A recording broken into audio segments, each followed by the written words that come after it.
Bonjour, Alban Chaillot, je suis le médecin du travail du centre hospitalier La Chartreuse depuis 2005.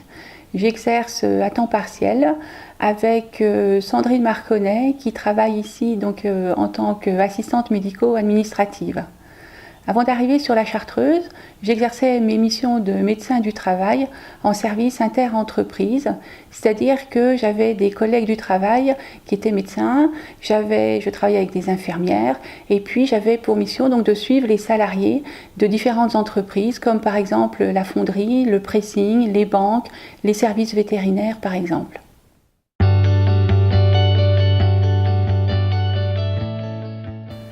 Le rôle de la médecine du travail, du service de santé au travail, est d'assurer donc une protection des salariés du fait de ces expositions professionnelles.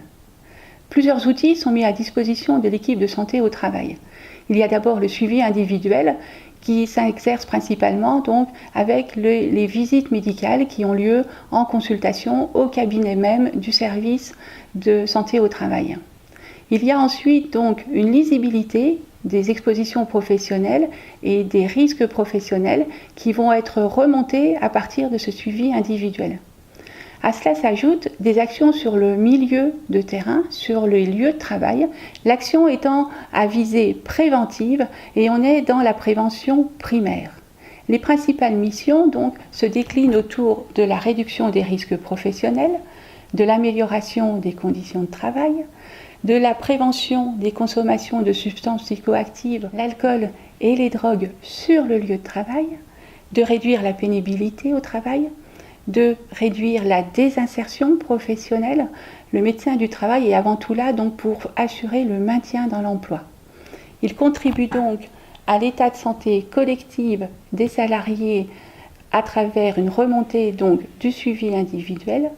Et il est là aussi pour assurer la traçabilité des expositions professionnelles au moment où le salarié est dans une entreprise, mais également quand il va quitter cette entreprise, que ce soit pour le départ en retraite ou pour aller travailler dans un autre endroit.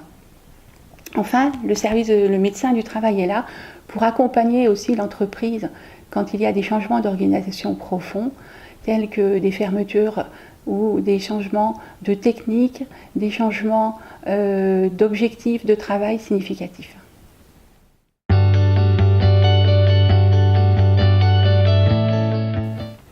La reconnaissance du travail bien fait, dans l'exemple par exemple d'une usine qui va produire du carrelage, présente une certaine lisibilité en termes de qualité du carrelage produit. Il va être de couleurs différentes, un aspect mat, un aspect plus ou moins brillant. Le produit fini paraît évident pour tous. Par contre, en service de soins, la lisibilité du travail pose question et interroge. On pourrait chacun avoir une définition peut-être différente de ce que c'est que le produit fini en service de soins et particulièrement en service de soins psychiatriques. On a plutôt tendance à mettre cette problématique-là autour de l'invisibilité du travail de soins qui va requérir différents outils pour ensuite pouvoir être évalué, apprécié, parce que de cette appréciation, l'agent va pouvoir se nourrir ou pas. Et ensuite, présenter des facteurs de satisfaction au travail, des facteurs de plaisir à travailler, ou au contraire, présenter des facteurs de vulnérabilité au travail. On aura donc là tout le registre du burn-out, du registre de la pathologie de la solitude, qui vont alors complètement déprécier l'élément travail et porter atteinte à l'état de santé de l'agent. Pour conclure, moi je dirais que l'hôpital est avant toute chose un lieu de transmission. Le patient va transmettre au soignant une bonne partie de ses émotions. Le soignant, lui, va transmettre à l'équipe, notamment par exemple au moment de la relève, et en mettant en jeu toutes ses compétences et ses qualifications, ce qu'il va avoir lui ressenti, perçu du patient pour la prise en charge. Le soignant senior va transmettre à travers le tutorat son expérience professionnelle aux plus jeunes diplômés. Et inversement, les juniors, ceux qui viennent d'apprendre les nouvelles technologies, vont pouvoir transmettre aux autres les nouvelles façons de concevoir le soin. Il y a de la transmission donc, qui se joue à la fois donc, dans le service, en relation individuelle, entre les services, que ce soit donc, entre services de soins, entre les services administratifs, les services techniques. Il y a vraiment de la communication, mais que moi je mets sur le rôle de transmission.